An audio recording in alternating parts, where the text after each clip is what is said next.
Hello everyone, this is Sirisha and I host the Women, Career and Life podcast. Just like you, I've traversed varied paths, stumbled a little, picked myself up and learned a great deal on my journey. Many of us face similar questions, but we don't always get to have a conversation with our friends or peers. In this podcast, you will hear real stories that you can connect with on the challenges of navigating career and life. You must be wondering who I am. In my everyday life, I'm a career woman, a mom, and an avid reader. I'm also a road tripper, amateur gardener, and even a fashionista on some days. Join me and my guests as we have an open and honest discussion on career change, trade-offs, and working across boundaries. You get the idea. It's a perspective you simply may not hear anywhere else. Hello everyone, welcome to today's guest episode. I have a very special guest with me, Ms. Santha Sheela Nair. She's an officer of the Indian Administrative Service from the 1973 batch and has had a long and illustrious career in the government services in India and had a wide-ranging impact. And what you will find and discover as you listen to her conversation is she's worked on issues and challenges that we talk about today, 15, 20 years ago before they became the items of today. One of Ms. Sheila's significant accomplishments is implementing the rain harvesting program in the state of Tamil Nadu in India. With a population of over 65 million, it is 3x the population of New York City. This implementation averted the Chennai water crisis in the early 2000s. Ms. Sheila, I'm really excited to have you today. Thank you for joining us.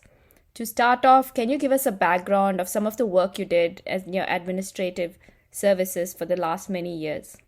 My work was my passion. In fact, I was very happy to do the things that I was doing and very happy that somebody paid me for it. Enjoyed my work hugely, and I knew that when I retired, I was going to have a huge problem because I would no more have the infrastructure and the work and the ecosystem in which I enjoyed myself so hugely. So during the course of my career, the IAS is the kind of job where you switch sectors quite frequently. Mm-hmm. And from being a district magistrate in charge of law and order and the police and overall development of a district to various things. From my first posting in Dindikal, where I was the subdivisional magistrate and taking care of the entire administration, you're the government's representative in the division. My next posting was MD of the Poultry Development Corporation. So I had to switch from being, a person in authority to being a salesman for a saleswoman for a chicken. It was a huge change, but I enjoyed it. I was there for 3 years, and I'm very happy to say that, the lot of work that we did at that time, Tamil Nadu was deficit in poultry and poultry products. And we used to get most of our eggs and chicken from Kerala. Today, it's a long time away, but today Tamil Nadu is the biggest producer of poultry in India. We went on to commercial poultry farming and so on, but the thing is, that it was such a challenge to work in a sector so totally different from the one that you handled a few months ago. When I was in poultry, I was passionate about poultry. People would see me on the road and say, "Oh, you're the chicken lady." 38 years in active service. And after that, again, another 7 years after retirement, there were 2 or 3 areas which I developed a permanent commitment to. One was the whole question of water management and water resource management, the management of the demand of water more than the management of the supply of water, which is the focus that I had taken up. I used to be the managing director and chairman of the city water supply utility. I was also the secretary in charge of water supply, both in the central government and in the state government. I had opportunities to work in that sector a lot, and that's how I gained my expertise in that area. Post-retirement also, I have been continuing to be involved in all aspects of water management, particularly rainwater harvesting, which I had the honor and privilege of drafting a law making it mandatory for the entire state to have rainwater harvesting structures in all their buildings, and promoting rainwater harvesting across the state and making it a model for other states. I got invited all over the world to talk about it. And so I became, from the chicken lady of many years ago, I became the water woman. The looking at alternative nutritious foods. I was, in part of my career, Joint Secretary in the Agriculture Ministry in Government of India in Delhi. I had occasion to see food production at a national scale. I found that even at that time, that was more than 20 years ago, but recently I zoomed in on it. Even at that time, it bothered me that paddy and the wheat were the cereals that were being promoted, and there seemed to be a politics of grains. There were other grains like jowar, bajra, the millet, different types of millets, so foxyard millet, foxtail millet, barnyard millet. These are the English names. In Tamil, they are Kudravalli, Varag, Samai, Tenai, Kamba. All these millets were the traditional foods of our people. I think I've been talking too much. Maybe you need to ask me a question. No, it's been very fascinating. You have done so many different things, but I think they all sort of intersect and have an underlying theme. Though you're talking about food, you're connecting the water part so that the environment, the populace can support itself, self-sustain, and empowering them to earn their living. The other areas, it's also again related. I was a municipal commissioner of Chennai municipality for 4 years. And at that time, my biggest worry is the solid waste management, the management of garbage. Another area that I worked on in the field, business of zero waste. How can we segregate our waste and reuse almost everything that we put as waste as a resource? I am very happy that, I'm only telling you all the good things that have happened. One of the private institutions, a university called SRM University, they invited me recently to launch a business management program in solid waste management, which was huge, because it's the first time it is being taken to that level. I was watching this documentary, the Bill and Melinda Gates Foundation. One of their top themes was sanitation, especially in Africa. Very similar to what you said, conserving the water and having areas where they can sustain it. Wanted to step back. I know you did a lot of different things. You moved your post every 3-4 years. So I wanted to talk about it from that standpoint. How did you make the transitions and make the adjustments? Sort of what would you suggest for someone who has to move? Management, irrespective of what you are managing, follow certain principles, whether it's a government management or a private management. And even in the corporate world, when you start off in some area, in some specialized area, production manager, marketing manager, something or the other, and then you become a general manager where you take care of everything, because you have learned the skills of management while managing one particular product.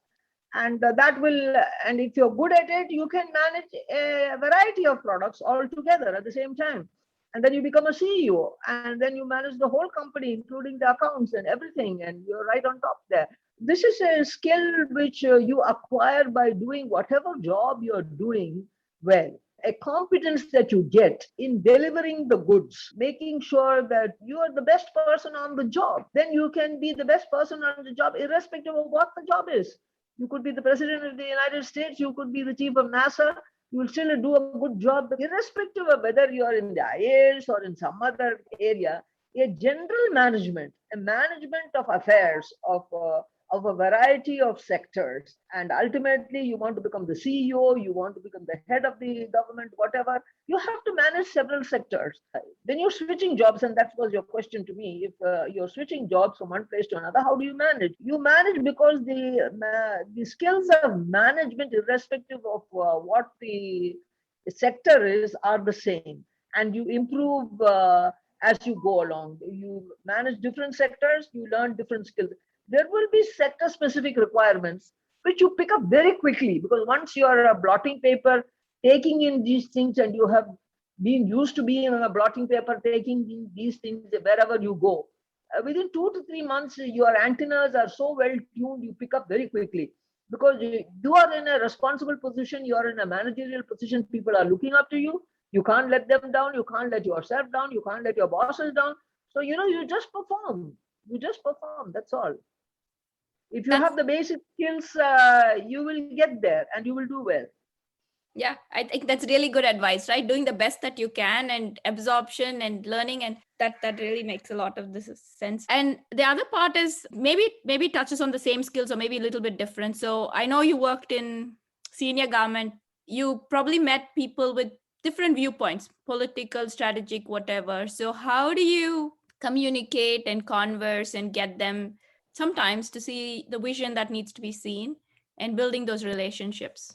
The top executive keeps changing. You have to gear yourself or pitch yourself depending on the change in management or the change in board of directors. There's a suddenly change in the policy of the corporate sector. How do you respond to that? And how do you see? My basic point was that as a civil servant, my job was to be able to give some advice and to see whether we can direct policy in some way.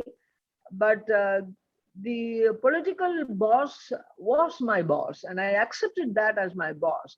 And if they didn't agree, they had a different point of view, and they felt that that was superior and that had to be done, then I just did it. It was my job. My job is given to me. I have done my bit in trying to convey to you what should be done, etc. But once a decision is taken and you are an executive, then your responsibility to yourself and to your job and your system is to execute it, and to execute it well, as if you believe in it, and you must do your best to see that it works. At that time, you can't work on personal egos, that this is what I said and they never listen to me, so I'm not going to do it, I'm going to make it fail. I mean, that's the kind of attitude which I think because your idea might have also failed, you don't know, and somebody is your boss, he is the boss, then he has the people's mandate, and if he is asking you to do something, then you do it, unless it is illegal or something.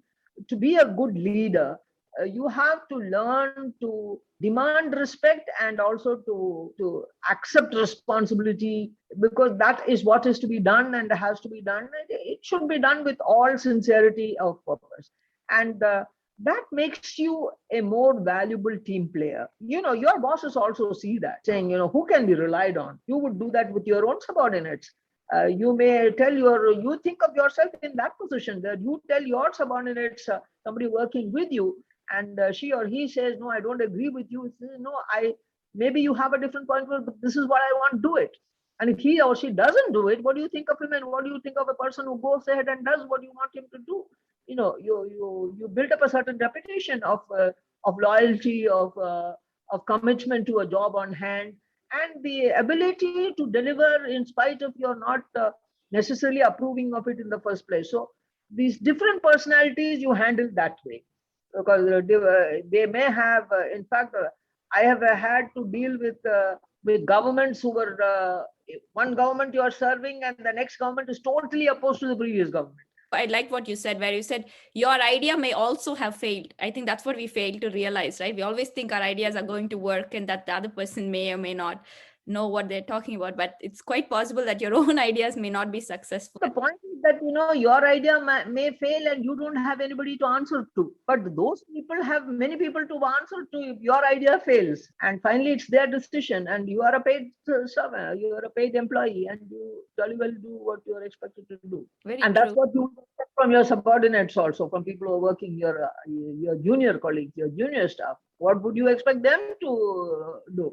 The same thing, you respect somebody who stands up and speaks for himself, and maybe it gives you some ideas, and you respect that, you encourage that. But at the same time, when a decision is taken, then there are no holds barred. You just go ahead and do it. Right, very true. So this is a question we ask all our guests. If you were to write a letter to your 21-year-old self, what advice or what encouragement would you give them? I would say, don't be disappointed ever. There's always another day. And at 21, you have got a long way to go. And by the time you're 70, you would have seen many days, as I have seen. If today seems like it's impossible and it's terrible and awful and it's a dark day, there's always the sunshine ahead. You can be sure of that. It can't be night all the time. It has to be sunshine after some time. There's a cycle in all these things. Nothing is ever on top all the time. nor is anything at the bottom all the time. So don't ever be disappointed. Every experience is worth the learning from. You may have some regrets and you may brood over it. Go ahead and bawl and brood over it and get it out of your system. Don't get bogged down by it. Don't let it defeat you. Even the worst of the darkest days will pass over. So the single one sentence I would say, don't be disappointed. There's always something ahead. That's very good. A very hopeful message, right? For people as they can go through challenges. So I must thank you for prodding me on and provoking me to say more than I intended to. First, I want to say thank you. Thank you. It was such a pleasure to talk to you, just hear your experiences. Pleasure talking to you, Srisha. I hope you enjoyed today's conversation. Tune in every other Wednesday to catch the next episode. If you think a friend may benefit from this, please share this podcast with them. All the resources we talked about are also available on our website, womencareerandlife.com. I would love to hear from you about your stories and your journey. You can reach me on my blog, Twitter, Instagram, or Gmail at Women, Career and Life. Until next time, this is Sirisha signing off. Remember, there are infinite possibilities to drive change in career and life. Which will you choose to make a reality today?